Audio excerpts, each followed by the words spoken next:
শিৱসাগৰত পঞ্চায়ত নিৰ্বাচনত বিজেপিৰ উল্লাস 12খনৰ ভিতৰত 11খন জিলা পৰিষদ বিজেপিৰ দখলত এখন অগপৰ দখলত শিৱসাগৰ জিলাত পঞ্চায়ত নিৰ্বাচনৰ ফলাফল বিজেপিৰ বাবে আনন্দ আৰু সন্তুষ্টি কঢ়িয়াই আনিছে। জিলাখনৰ 12খন জিলা পৰিষদৰ ভিতৰত 11খনতে বিজেপিয়ে এককভাৱে বিজয় অৰ্জন কৰাৰ দিশে আগবাঢ়িছে। কেৱল আনুষ্ঠানিক ঘোষণা বাকী থকাৰ মাজতে জিলাখনত বিজেপি নেতা আৰু কৰ্মীসকলে বিজয় উৎসৱৰ পৰিৱেশ সৃষ্টি কৰিছে। এখন আসন মিত্ৰজোঁটৰ অংশীদাৰ অসম গণ পৰিষদৰ প্ৰাৰ্থীয়ে দখল কৰিবলৈ সক্ষম হৈছে। বিশেষকৈ পূৰ্বে কংগ্ৰেছ আৰু বৰ্তমান ৰাইজৰ দলৰ দখলত থকা শিৱসাগৰ সমষ্টিটোত আটাইকেইখন জিলা পৰিষদ বিজেপিয়ে দখল কৰাৰ পিছত বিজেপি নেতা তথা প্ৰাক্তন বিধায়ক কুশল দুৱৰীয়ে সন্তুষ্টি প্ৰকাশ কৰি কয় যে শিৱসাগৰৰ ৰাইজে চৰকাৰৰ উন্নয়নমূলক আঁচনিৰ প্ৰতি বিশ্বাস দেখুৱাই বিজেপি দলক সমৰ্থন জনাইছে। কংগ্ৰেছ আৰু ৰাইজৰ দলৰ নেতা কৰ্মীৰ দাম্ভিক ভাষণ বতৰাত জনসাধাৰণ ভুল নগ'ল। শিৱসাগৰৰ ৰাইজে দাম্ভিকতা পচন্দ নকৰে। বিজেপিয়ে সংখ্যালঘু অঞ্চলসমূহতো উল্লেখযোগ্য ভোট লাভ কৰিছে বুলি দাবী কৰি কুশল দুৱৰীয়ে কয় যে অতীতত সংখ্যালঘু ৰাইজক কংগ্ৰেছে ভুৱা প্ৰতিশ্ৰুতিৰ জালত বান্ধি ৰাখিছিল। মোদী চৰকাৰে জাত-পাতৰ ঊৰ্ধত সকলোৰে বাবে উন্নয়নৰ আঁচনি আগবঢ়াই সকলো জনগোষ্ঠীৰ মন জিকিবলৈ সক্ষম হৈছে। যোৱা লোকসভা নিৰ্বাচনত শিৱসাগৰৰ ৰাইজে কংগ্ৰেছৰ ঢৌত ভোট প্ৰদান কৰিছিল। শেহতীয়া পঞ্চায়ত নিৰ্বাচনত ৰাইজে এই ভুল বুজি উঠিছে। বিজেপিৰ উন্নয়নমূলক আঁচনিত আস্থা দেখুৱাইছে। শিৱসাগৰৰ পৰা মহিবুল হুছেইনৰ ৰিপৰ্ট, অৰুণোদয় আছাম। প্ৰথমে শিৱসাগৰবাসী ভোটাৰ ৰাইজক আমি ধন্যবাদ দিছোঁ, কৃতজ্ঞতা জনাইছোঁ। তেওঁলোকে ভাৰতীয় জনতা পাৰ্টীৰ আহ্বানক সঁহাৰি জনাই এইবাৰ ভোটাৰ ৰাইজে আমাৰ আটাইকেইটা পঞ্চায়ততে 27টা পঞ্চায়তে ভাৰতীয় জনতা পাৰ্টীৰ পক্ষত ভোটদান কৰিছে। বিশেষভাৱে আমাৰ দলীয় কাৰ্যকৰ্তাসকলো যথেষ্ট গুৰুত্ব সহকাৰে এইবাৰ পঞ্চায়তত কাম কাজ কৰিছিলে, ৰাইজৰ ওচৰলৈকে গৈছিলে। প্ৰাৰ্থীসকলেও পৰ্যমানে প্ৰত্যেকজন ভোটাৰক কাষত গৈ ভোট দিবৰ কাৰণে তেওঁলোকে অনুৰোধ জনাইছিলে। ইয়াৰ উপৰিও আমাৰ চৰকাৰৰ যিখিনি কাম কাজ তাৰ ওপৰতো এইবাৰ ৰিজাল্টটোৱে যথেষ্ট নিৰ্ভৰ কৰিছে। যিহেতু চৰকাৰে বিভিন্ন আঁচনিবিলাক ৰাইজৰ মাজলৈ এৰি দিছিলে, মুখ্যমন্ত্ৰী ডাঙৰীয়া বহুখিনি প্ৰতিশ্ৰুতিও শিৱসাগৰবাসী ৰাইজক দিছিলে। গতিকে প্ৰতিশ্ৰুতিবিলাক তেনেধৰণে মুখ্যমন্ত্ৰী ডাঙৰীয়াই পালনো কৰি আছে। আৰু ঠিক আমাৰ প্ৰাৰ্থীবিলাকৰ ক্ষেত্ৰতো হয়, যিহেতু পঞ্চায়ত নিৰ্বাচনটো এটা খুব ঘৰুৱা নিৰ্বাচন হয়। গতিকে ইয়াত যদি অঞ্চলটোৰ প্ৰাৰ্থীগৰাকী খুব জনপ্ৰিয় হয়, তেতিয়াহ'লে তেওঁ দলৰ ভোট আৰু নিজস্ব ভোটেও তেওঁ যথেষ্টখিনি আগবাঢ়ি যাবলৈ সক্ষম হয়। এইখিনিতো আমাৰ এইবাৰ প্ৰাৰ্থীসকল আমাৰ দলৰ ফালৰ পৰা কোনো ধৰণৰ চিলেকশ্যন কৰা হোৱা নাছিলে, ৰাইজে তেওঁলোকক চিলেকশ্যন কৰি দিছিলে, আমি ৰাইজৰ মাজলৈকে এৰি দিছিলোঁ। সেইকাৰণে আমি যিমান পাৰোঁ প্ৰাৰ্থীসকলৰ কাৰণে চেষ্টা কৰিছোঁ, লগত ৰাইজেও তেওঁলোকক জিকাই আনিবৰ কাৰণে, তেওঁলোকৰ প্ৰাৰ্থী যিহেতু জিকাই আনিবৰ কাৰণে তেওঁলোকেও চেষ্টা কৰিছিল। দলৰ বিধায়কজনক ইতিমধ্যে শিৱসাগৰবাসী ৰাইজে ভালকৈ চিনি পালে। প্ৰতিটো মুহূৰ্তত তেওঁ নিজৰ বক্তব্য জনসাধাৰণক কৰা যিটো অসভ্যালি বা যিটো তেওঁৰ অভদ্ৰামী, বিধানসভাতেই হওক বা ইয়াতেই বিভিন্ন ধৰণে যিবিলাক অভদ্ৰামী, কিন্তু শিৱসাগৰ ৰাইজে সেইটো কেতিয়াও নিবিচাৰে। মূল কথাটো হ'ল শিৱসাগৰ মানুহে খুব ভদ্ৰতাৰে ভদ্ৰ মানুহ এজনক বিচাৰে।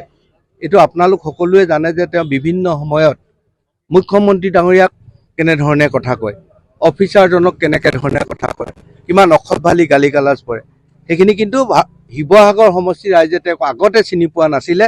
এই 4.5 বৰ্ষত তেওঁক ভালদৰে চিনি পালে। সেইকাৰণে আৰু তেওঁ নিজৰ বক্তব্যৰ পৰা কিছুমান কথা তেওঁ কৈছে যে তেওঁক শিৱসাগৰ ৰাইজে কাম কৰিবলৈ জিকোৱা নাছিলে, জেলৰ পৰা উলিয়াবলৈহে জিকাইছিলে, এই কথাখিনিও আছে। গতিকে তাৰ বিকল্প হিচাপে ৰাইজে এইবাৰ যোৰহাট লোকসভা সমষ্টিত কংগ্ৰেছৰ গৌৰৱ গগৈ এখন বহুত ভোটত জয়ী হৈছিলে, কিন্তু এইবাৰ দেখা গ'ল পঞ্চায়ত নিৰ্বাচনত কংগ্ৰেছৰ ধাৰাসাৰী হ'ল। এইখিনিত কি হয়, বিভিন্ন সময়ত বিভিন্ন ধৰণে মানে এটা হাৱা এটা পাব্লিছ হয়। গৌৰৱ গগৈৰ ক্ষেত্ৰত এনেকুৱা ধৰণে পাব্লিছ কৰিলে যিটোত মানে মানুহে এইটো চিন্তা চৰ্চা নকৰাকৈ ভোট দিলে।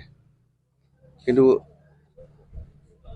এই যেতিয়া তেওঁ জিকি যোৱাৰ পাছত এই পাছৰ সময়ছোৱাত ৰাইজে গৌৰৱ গগৈক ভালকৈ চিনি পাইছে। বিপদৰ সময়ত এতিয়া গৌৰৱ গগৈ ৰাইজৰ কাষত নাই, বা আমাৰ আনন্দৰ মুহূৰ্ততো গৌৰৱ গগৈয়ে আমাৰ জনসাধাৰণক কেতিয়াও লগ দিয়াহি নাই। গতিকে এই কথাবিলাকো দেখিছে। গতিকে লাহে লাহে বুজি পাইছে যে গৌৰৱ গগৈয়ে কথাৰ বাদে তেওঁলোকে কিন্তু আমাক একো কাম কৰি দিব নোৱাৰে। আজিলৈকে প্ৰায় তেওঁ জিকি যোৱা আজি 1.5 বছৰেই হ'ব হ'ল। 1.5 বছৰত কিন্তু যোৰহাট লোকসভা সমষ্টিত আমি ক'ৰবাত কিবা এটা কৰিছে বুলি আজিলৈকে শুনা নাই। ক'ৰবাত আহিছে বুলিও নিৰ্বাচনৰ পাক মুহূৰ্তত ক'ৰবাত আহিছে, কিন্তু নৰ্মেলি তেওঁ কিন্তু আমাৰ ইয়াত অহা আমি পৰিলক্ষিত নহ'ল। আপোনালোকে আশা নকৰা কেইবাটাও পঞ্চায়ত লাভ কৰিছে, যিকেইটা পঞ্চায়তে আপুনি উল্লেখ কৰিব বিচাৰিব হয়তো, আৰু লগতে যিহেতু মাইনৰিটি ভোটৰ বিষয়ে যথেষ্ট আপোনালোকে সঁহাৰি জনাইছে। হয়, এইটো কথা যে আমি বহুকেইটা আমি যিমানখিনি আশা কৰিছিলোঁ তাতকৈ বহুত ভাল ফলাফল জনসাধাৰণে আমাক দিলে। য'ত আমি এনেকুৱা কিছু জেগা আছিলে আগতে ভাৰতীয় জনতা পাৰ্টীয়ে তাতে খুব বেছি মানে 2-3% ভোট পাইছিলে, তাত কিন্তু আজি সেই জেগাবিলাকতো আমি প্ৰায় 20%ৰ ওপৰত, ক'ৰবাত 20%, ক'ৰবাত আমি জিকি আহিব পৰাকৈ তাতে ভোটদান কৰিছে। তেনেধৰণে আছে আমাৰ দোলাকাষৰীয়া পঞ্চায়ত, আমাৰ এইফালে আছে আমাৰ দিচাং ধায়ালি পঞ্চায়ত, কোঁৱপুৰ পঞ্চায়ত, আমাৰ এইটো চাউলকৰা পঞ্চায়ত, আমাৰ ওচৰতে আছে আমাৰ শিৱসাগৰতে গাতে লাগি থকা ৰংপুৰ পঞ্চায়ত, আমাৰ তেনেকুৱা ধৰণে ৰুদ্ৰসাগৰ পঞ্চায়তো আছিল। ৰুদ্ৰসাগৰ পঞ্চায়ত আমাৰ হাতত আছিলে যদিও কিন্তু তাতো বহুখিনি আমাৰ মাইনৰিটি মানুহ আছিলে, কিন্তু সেই জেগাবিলাকতো এইবাৰ আমি জয়ী হ'বলৈ সক্ষম হৈছোঁ। মাইনৰিটি ৰাইজক বিভিন্ন ধৰণৰ প্ৰলোভন দি পিনে তেওঁলোকক আঁতৰাই ৰখা হয়।